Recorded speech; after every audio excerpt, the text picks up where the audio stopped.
We got Solo's Bloodline taking a new direction. A CMLL Luchador won an ROH Championship. It's all here. Welcome to the Wrestling is Bullshit Report. Great to be here, guys. Glad you're here. Let's talk some wrestling. For those of you who have been here before, they know we start with the results. So let's do that. We start with Judgment Day, specifically Finn Balor and JD McDonough defeating Awesome Truth with the help of Liv Morgan for those World Tag Team Championships. So, the Judgment Day have regained those tag team titles on Monday Night Raw with the help of Liv Morgan. They even went, specifically Finn Balor and JD McDonough even went as far as to pose with Liv Morgan to close out the show. Very interesting stuff here. Really cool to see Finn and JD get those tag titles together. It's something I've always wanted to see personally. So, really awesome stuff. We also on SmackDown had Solo Sikoa make every single member of the new bloodline acknowledge him as the tribal chief. We had Tamatanga acknowledge him. We had Tongaloa acknowledge him, and even the newly debuted Jacob Fatu acknowledged Solo Sikoa. But when it came to Paul Heyman said, I acknowledge, Solo, that you are not my tribal chief. So naturally, Solo's bloodline beat down on Paul Heyman, even going as far as putting him through the announcer table to close out the show. Looks like this new bloodline now has nothing to do with Paul Heyman, and it looks like they're on a collision course with the OG members of the bloodline, hopefully sometime in November when we get to Survivor Series War Games. Very interesting stuff, you guys. Very freaking cool. I thought what was most interesting about this in particular was the fact that Paul Heyman robbed himself of sleep. He deprived his own sleep so he looked the way he did when the bloodline betrayed him or when the bloodline kicked him out. We all saw the photo of Paul Heyman going around the internet. You know, he had a bit of a 5 o'clock shadow. His eyes were red, looked pretty faded. Just kidding. But nonetheless, man, the dedication that Paul Heyman has to deprive his own sleep so that he looks like that on TV, he looks stressed out, is just A1 to me. Just super freaking awesome. That's so cool. So yeah, man, that's a big chapter in the new bloodline story that's been happening over the past few months, and I gotta say, man, it was A1 TV. Really good stuff there. We also had at CMLL Super Viernes, we had Kyle Fletcher defend the Ring of Honor World Television Championship against Atlantis Jr. And guess what, guys? Atlantis Jr., CMLL Luchador, actually defeated Kyle Fletcher for the Ring of Honor World Television Championship. That's actually pretty huge, in my opinion. I think the collaboration between AEW and CMLL, to my delight, has been increasing as time goes on. So to see this luchador on a CMLL show win the Ring of Honor World Television Championship was very interesting, guys. I love what is being crafted with AEW, New Japan, CMLL, Ring of Honor, Stardom, what have you. It's really cool to see a big amount of promotions working together, especially at an international level like this. So we'll see how this Ring of Honor World Television Championship reign goes for Atlantis Jr. We'll see if he defends it regularly in CMLL, comes over to the United States for a couple months and does some Ring of Honor television. I know we have Ring of Honor Death Before Dishonor coming up in a few weeks. So we'll probably see Atlantis Jr. on that show. We'll see how this works out. I think Kyle Fletcher was a great Ring of Honor World Television Champion. And now we have Atlantis Jr. Last but not least, guys, we also had AEW and New Japan's Forbidden Door pay-per-view take place. Couple of interesting things, such as Tetsuya Naito defeating Jon Moxley to regain the IWGP World Heavyweight Championship. Good. I think even if the match was not everything it was supposed to be, in my opinion, I think the title belongs on Tetsuya Naito. I enjoyed Jon Moxley's IWGP World Heavyweight Championship reign. I think he could have done a little bit more with it, in my opinion, but I'm not going to sit here and be too picky about it. It was really cool to see Jon Moxley win that title, even if I feel like the championship was underrepresented on AEW television, admittedly, and on the Forbidden Door pay per view, to be honest. Like when you think of the IWGP World Heavyweight Championship, you think of a higher caliber of match than what we've got with Jon Moxley over the past month or so on AEW television, or 3 months actually. Wow. As well as what the match that Jon Moxley and Tetsuya Naito put on. I kind of expected more. I'm not gonna lie, but nonetheless, I was still very appreciative of what I got. I'm trying not to complain too much about it, to be honest. I'm trying to be positive because it was still really cool. We also had Jack Perry win the TNT championship in that ladder match. I think we all saw that coming. Now every member of the elite has a championship. I think Jack Perry has the potential to be a good heel champion. We'll just have to wait and see. I admittedly, as many people would disagree with this take, but I do like what AEW has been doing with the elite lately. So I really am entertained by the Young Bucks, by Okada. Jack Perry for the past few weeks, maybe month or so, has kind of just been there. However, I do think that he has potential to rise up and really be a part of this group in a big way. So I think this TNT championship will facilitate that, and we'll see how that goes, guys. I'm not saying it's going to happen. I'm not saying it's not going to happen. We're just going to have to wait and see if Jack Perry can rise to the occasion. Um, we'll have to see, like I said, multiple times. Um, Last but not least, guys, we had Mercedes Moné defeat Stephanie Vaquer to become a double champion. Mercedes Moné now is the TBS champion as well as the New Japan Strong Women's Champion.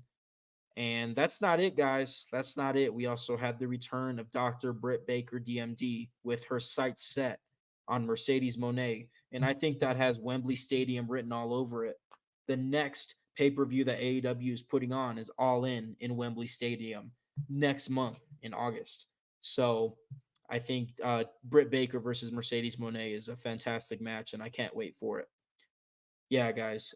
Forbidden Door, AW doesn't really miss when they have pay per views, and Forbidden Door was no exception. So, yeah, just a lot of stuff to work with now. AW is continuing to evolve little by little, and I do think that they've been doing a pretty decent job. Have they been doing perfect? No, but they keep me on the edge of my seat. Like now, just after Forbidden Door, just after being excited for Swerve and Will Ospreay, I'm now excited for Britt Baker and Mercedes Moné. Right on, guys. That's the results of this past week in the world of professional wrestling. Let's get into the news. This is going to be a news heavy episode, admittedly. We really just had a busy week. There's been a lot of pro wrestling stuff out there. So let's get through the news and then let's get through the watch list, which is also pretty hefty as well. We had announced that Indianapolis would be getting WrestleMania, the Royal Rumble, and SummerSlam. So we don't know specifics. We just know that the 2025 Royal Rumble will be in Indianapolis. When in the city of Indianapolis will get WrestleMania as well as SummerSlam is beyond me. But nonetheless, it's really interesting to see WWE give three of the big four pay per views to the city of Indianapolis. I wonder what cities are going to get this type of treatment next. I'm hoping Los Angeles does because I love going to LA.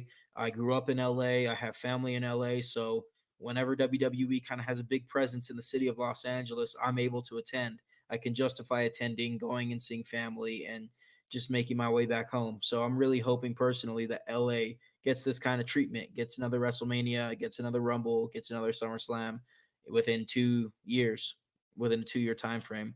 It's really cool to see WWE kind of evolve the way they do things as of recent, and just exciting stuff. I'm constantly wondering what the landscape of WWE is going to look like in 5 years, in 10 years. Just seems like they're really swinging for the fences, trying new things, which is not something WWE was doing a couple years ago. So it's a really exciting time to be a fan.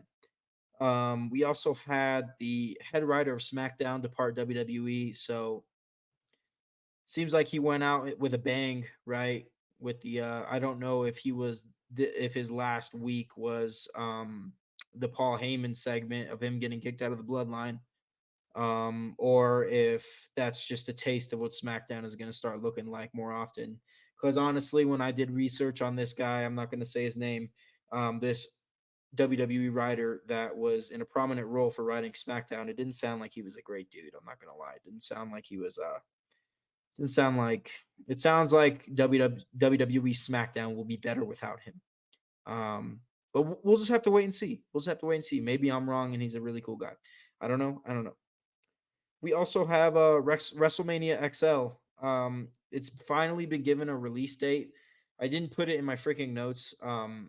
What the show is formally called. It's basically a backstage documentary on the superb booking that Triple H and company did with WrestleMania XL. Um, this is really unprofessional. I don't remember. I think it's like unfolded, untold, WrestleMania Untold or something like that. I don't know. It's going to be on YouTube on July 3rd. So check out WWE's YouTube on July 3rd to kind of see a very high end documentary on the philosophy that went into booking WrestleMania this year. It's really exciting to see, guys. Like I said, WWE's creative direction as of late has been fantastic and unmatched, to be honest with you. So I'm very excited to see this show, even if my dumbass forgot to put it in the notes here and can't remember what the show is formally called. Yeah, I'm sure you guys remember. Comment if you remember. Call me an idiot. I don't really care. That's fun. It's all good fun. Unfortunate news here. We had Sika of the Wild Samoans pass away, the father of Roman Reigns. Rest in peace, Sika. Giving all my love out to the Anoa'i family as well as Roman Reigns, the tribal chief. Yeah, that's all I'm going to say about that, guys. Rest in peace to Sika, one half of the Wild Samoans. Two more pieces here, guys. Stay with me.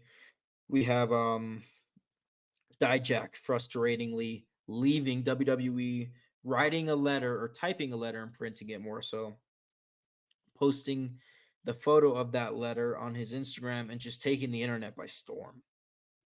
I think Dijak had a lot of potential, and I don't think there's a person on this planet that didn't see the potential in Dijak as a pro wrestler. He spent a lot of time in NXT. He spent a lot of time doing bullshit for WWE. They really didn't treat him well. But honestly, I'm not really going to hold this against WWE too much because there's only so much you can do. Not every booking is going to be a hit. Not every superstar is going to get that perfect treatment. And obviously, Dijak is unfortunately one of those superstars who didn't get the best treatment when he was a part of the WWE roster. But now he's made it very public to the point where WWE may not ever want him back. You never know. That he will be accepting bookings. And I think a lot of wrestling fans have begun to speculate on where he will show up. Me personally, I think TNA is a perfect place. I think Dijak and TNA can be built up as a big star slowly and then win that TNA World Championship and have a hefty reign and just be a big face of the TNA company, a big face of the TNA roster. I think Dijak, if he wanted to go into the deathmatch scene, he could do game changer wrestling, even if he didn't want to get too deathmatchy. If you, oh, that's so cringe. Even if he didn't want to get into the deathmatch scene too much, he can make a couple appearances at GCW, and they wouldn't have to put him against Nick Gage. They could just feature him in a couple matches. He can do his thing in GCW for sure. I could see him being a great fit at any capacity over there. New Japan Pro Wrestling is also a good place for Dijak. I don't think he should go to AEW. I think he would get lost in the sauce at a high velocity. um, so yeah, I'm thinking TNA is the best one in my mind. I think GCW could be a good pit stop, and then if he wanted to do New Japan, maybe more so TNA and GCW. I think Dijak would be fantastic. Ultimately, anywhere he chooses to go, fans will want him to have a prominent role because they have seen what he can do, and he's fantastic. So yeah, man, Dijak frustratingly leaves WWE. Woohoo. We also had, this is a fun one, John Cena showed up on season 3 of The Bear. I don't know if you guys watch The Bear. It's a fantastic show. It's one of my favorite shows. I'm not even going to give you a synopsis of the show. It's about cooking. It's about chefs, as I fucking give you a synopsis of the show. Whatever. John Cena, season 3 of The Bear. Very fun. He is a hilarious actor. I think John Cena's comedic side is highly unmatched, and he's able to be a comedic support character here on The Bear. I would definitely watch The Bear because it's one of the best shows out right now. So there you go, guys. That's the news. Hopefully that wasn't too bad. I know there was a lot of Wrestlemania XL behind the curtain, I think is what it's called. It finally popped in my head. Anyway, I know that was a lot. Hopefully it didn't take too long. Hopefully we weren't too long in the tooth, but let's get you guys out of here. Let's finish off this episode with the watch list. Let's start, guys. This Monday, Monday Night Raw, we have Liv Morgan defending the Women's World Championship against Zelina Vega. Fantastic. Two fantastic wrestlers. Title match on Raw. Count me in. NXT, we have Michin, Mia Yim facing Jada Parker in a street fight. Count me in. AEW Dynamite Beach Break, we have Will Ospreay defending the AEW International Championship against Daniel Garcia. Hell yeah. Friday Night SmackDown, we have A-Town Down Under defending the WWE Tag Team Championship against DIY. Also very fun. We got some really good title matches, guys. We got some really fun matches this week in the world of professional wrestling. And we didn't even get to the good part yet because we'll get to Money in the Bank. We got Money in the Bank on Saturday. Anyway, Friday, New Japan Soul. El Desperado defends the IWGP Junior Heavyweight Championship against Daoki. Next, man, we got two more shows, two more premium live events. We got one premium live event for WWE, one premium live event for NXT. What a busy week. Holy shit. Is anyone else feeling burnout? I am, but I'm used to it at this point. Saturday, we have WWE Money in the Bank. Sami Zayn defending the Intercontinental Championship against Braun Breaker. How can you have burnout when you got Sami Zayn defending the Intercontinental Championship against Braun Breaker? We just got so much good fucking wrestling that we got to watch it. We got to stay into it, man, and that's what this show is here for. We got Damian Priest defending the World Heavyweight Championship against Seth freaking Rollins. Yeah, count me in. That's fucking awesome. And then last but not least, we also have the two Money in the Bank ladder matches, the women's Money in the Bank ladder match and the men's Money in the Bank ladder match. Very interesting stuff, guys. Money in the Bank is one of the best shows of the year, of course. WWE just has so many fun premium live events. Money in the Bank is one of them. Next, man, Sunday, NXT Heatwave. Don't sleep on this card because this card slaps for Sunday. We got Kaylani Jordan defending the Women's North American Championship against Sol Ruka. Sol Ruka all the way. Sorry. Axiom and Nathan Frazier defending the NXT Tag Team Championships against Chase U. Cool. Obafemi defending the North American Championship against Wes Lee. That's a match that's been built up to for months. Very exciting stuff. Roxanne Perez defending the NXT Women's Championship against Lola Vice.